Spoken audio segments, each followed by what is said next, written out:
Baik, Assalamualaikum warahmatullahi taala wabarakatuh dan salam sejahtera. Saya ucapkan terima kasih kepada rakan-rakan media yang dapat bersama pada petang ini susulan daripada pembentangan Belanjawan 2021 oleh Yang Berhormat Senator Tengku Datuk Seri Zafrul Aziz sebentar tadi. Seperti yang telah dinyatakan oleh Menteri Keuangan, bajet 2021 ini bertemakan Teguh Kita Menang Bersama.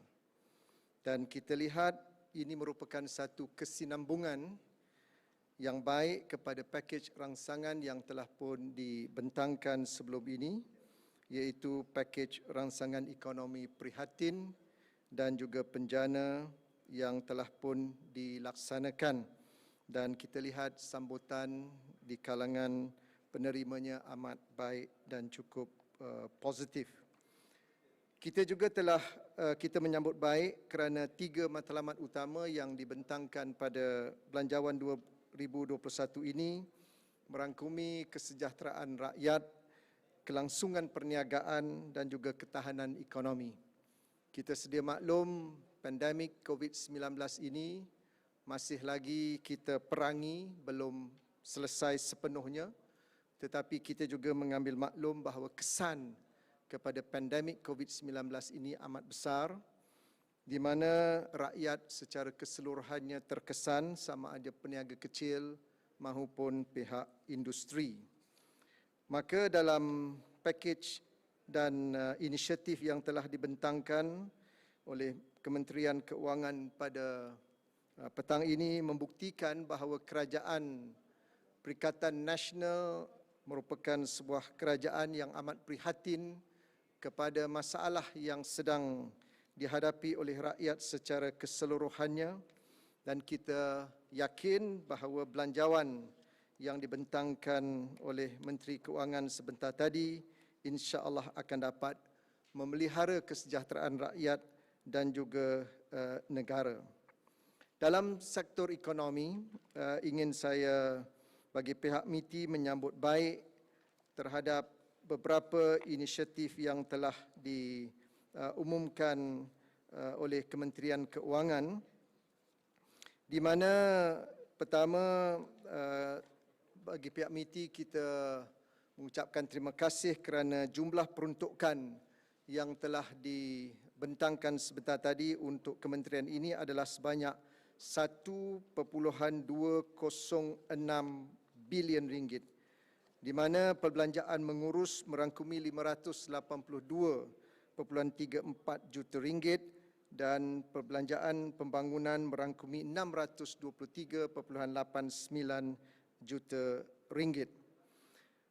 Peruntukan yang telah dicadangkan oleh Kementerian Keuangan ini sebenarnya bertepatan dengan peranan yang sedang dimainkan oleh MITI, iaitu kementerian ini bertanggungjawab dalam sektor ekonomi negara, dan kita sedang berusaha dengan Kementerian Keuangan dan juga EPU untuk melihat bagaimana langkah-langkah dan inisiatif ini dapat menyokong dan mempercepatkan pemulihan ekonomi negara melalui pengukuhan daya saing PKS yang secara langsung merupakan teras utama kepada pengembangan dan juga pertumbuhan ekonomi dan dapat melindungi pekerjaan bagi rakyat keseluruhannya. MITI dan juga agensi di bawah kementerian ini akan meneruskan program-program berdasarkan peruntukan yang telah diluluskan. Pertama, kita ingin menarik pelaburan yang berkualiti dan bernilai tinggi ke Malaysia. Kita sedia maklum bahawa perang dagang di antara Amerika Syarikat dan China itu sebenarnya membuka peluang yang luas kepada Malaysia untuk melihat bagaimana negara ini dapat bergerak secara lebih kompetitif untuk menarik pelaburan-pelaburan yang berkualiti dan bernilai tinggi ke rantau ini, khususnya ke negara Malaysia. Dan dalam pembentangan belanjawan tadi juga beberapa inisiatif telah pun diumumkan untuk meningkatkan latihan kemahiran di kalangan tenaga kerja di dalam negara ini, khususnya di kalangan belia, kerana kita mahu tenaga kerja yang akan bersiap sedia untuk menerima pelaburan-pelaburan yang berkualiti dan bernilai tinggi ini adalah tenaga kerja yang berkemahiran, yang mempunyai bakat untuk memenuhi permintaan industri, khususnya yang berteknologi tinggi. Maka kita menyambut baik kerana peruntukan yang begitu besar telah disediakan untuk program-program upskilling dan reskilling bagi membantu tenaga kerja dalam negara ini. MITI juga akan meneruskan usaha untuk mempromosikan Malaysia sebagai hub industri baru dan bernilai tinggi seperti halal, industri halal, aeroangkasa, kandungan kreatif, reka bentuk kejuruteraan.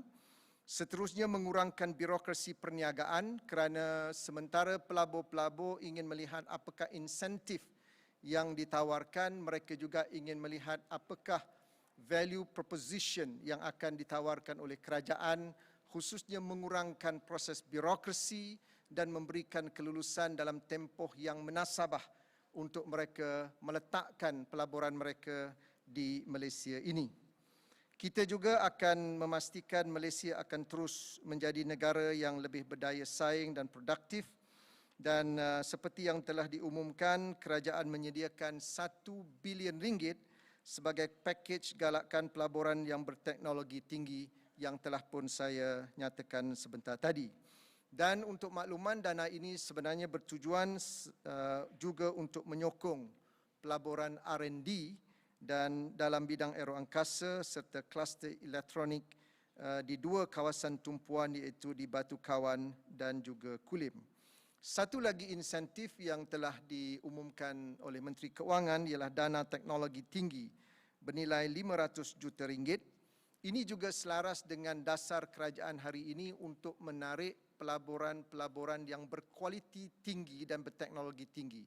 Kita tidak lagi mahu bergantung kepada labor intensive industry kerana itu akan memberikan kesan kepada sosioekonomi dalam negara, dan kita mahu pelabur-pelabur yang datang ke Malaysia ini adalah pelabur-pelabur yang berteknologi tinggi, berkualiti dan dapat menyediakan pekerjaan untuk tenaga kerja kita yang telah pun diberikan latihan kemahiran seperti yang saya nyatakan tadi. Jadi, saudara-saudari sekalian, bagi pihak MITI, kita menyambut baik langkah-langkah yang telah diumumkan dan pastinya belanjawan 2021 ini dapat melonjakkan keboleh mampuan Malaysia untuk berdaya saing, dan seperti yang diunjurkan, kita menjangkakan pertumbuhan ekonomi Malaysia akan berkembang pada kadar 6.5% sehingga 7.5%, tetapi seperti yang saya nyatakan sebelum ini, kita ada caveat kepada perkara ini, ianya akan hanya dapat kita capai sekiranya kita dapat mencerdaskan aktiviti ekonomi dengan secepat mungkin. Namun kita juga mengambil maklum pandemik COVID-19 ini dalam gelombang yang ketiga ini memerlukan kerajaan untuk mengimbangi keselamatan dan kesihatan rakyat dan keperluan aktiviti ekonomi untuk diteruskan. And this is a very difficult call to strike a balance between life and livelihoods. Tetapi alhamdulillah dengan tumpuan yang telah diberikan selama ini, saya percaya Malaysia akan muncul semula sebagai sebuah kuasa ekonomi yang dapat bersaing di peringkat global. Pada minggu ini, saudara-saudari sedia maklum, Malaysia terlibat secara langsung dalam dua persidangan dunia. Pertama, ASEAN Summit yang akan bermula pada 10 hari bulan ini sehingga 15 November, dan akan disusuli dengan mesyuarat APEC yang akan Malaysia menjadi tuan rumah.